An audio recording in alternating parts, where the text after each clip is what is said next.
हम पुकार पुकार के बोल रहे हैं सर, आदमी लोग सुन रहे नहीं है। ये तो जादू वाला तेल नहीं है, ये 108 जड़ी बूटी का तेल रहता है।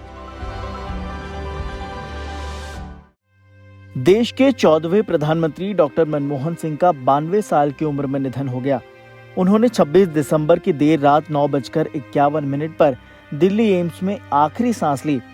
उनके निधन से देश भर में शोक की लहर है। उत्तर प्रदेश के मुख्यमंत्री योगी आदित्यनाथ ने भी सोशल मीडिया पर श्रद्धांजलि दी।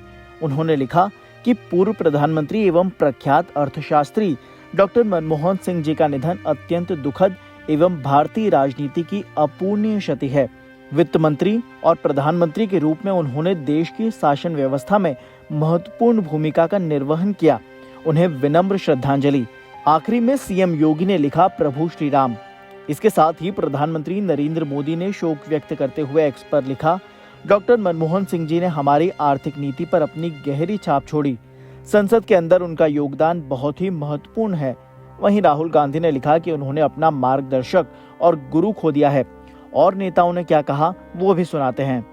डॉक्टर मनमोहन सिंह जी के निधन के समाचार ने मेरे मन के अंदर बड़ी भारी उथल पुथल पैदा कर दी है।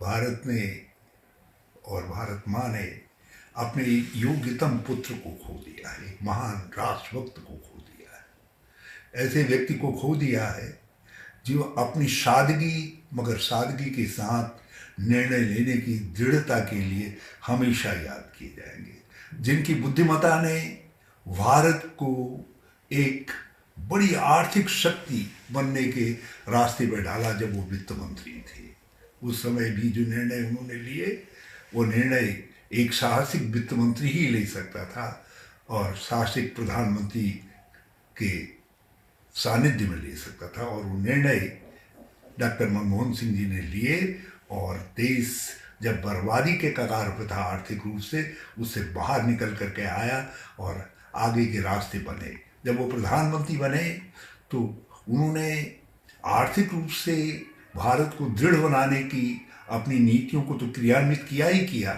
उसके साथ साथ आम जन को भी अधिकार दिया।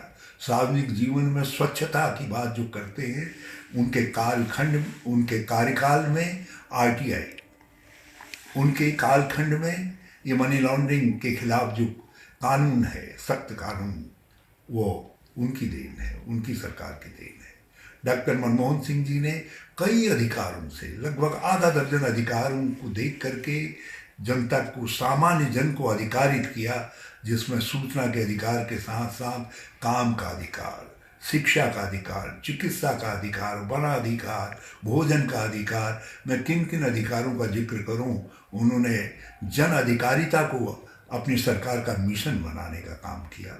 देखिए, अभी गया था, अभी पक्का नहीं है प्रोग्राम।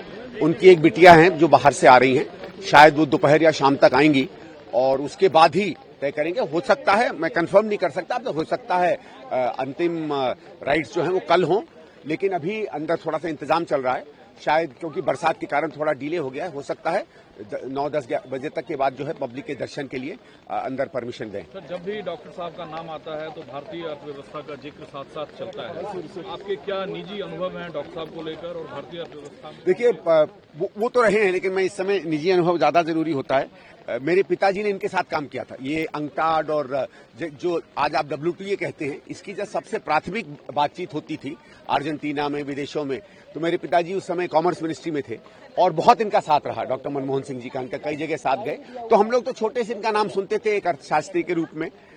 फिर एक और सौभाग्य मिला, इनकी जो बेटी है उपेंद्र जी, वो मेरी टीचर रही। उन्होंने मुझे पढ़ाया, 2 साल पढ़ाया सेंट स्टीफेंस कॉलेज में। इनकी एक और बिटिया थी जो मेरी सीनियर थी इंस्टीट्यूट ऑफ रूरल मैनेजमेंट आनंद में। तो अब समझ लीजिए एक पारिवारिक इनसे एक रिश्ता भी बनता रहा हमेशा।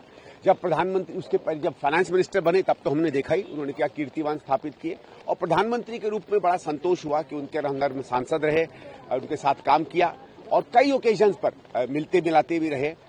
कभी कभी ये जरूर एक समय मुझे याद आता है 2012, 13, 14 का, जब कांग्रेस में उन पे हमले होते थे, तो कई बार प्रधानमंत्री खुद कहते थे कि वो समझ नहीं पा रहे हैं इस तरीके के तीखापन, इस तरीके का समय क्यों आया है। लेकिन ठीक है, वो राजनीति होती है, जो समय है वो समय है। आज तो मैं अपनी सांत्वना देने आया हूं और उनके लिए अपनी डीपेस्ट रिस्पेक्ट।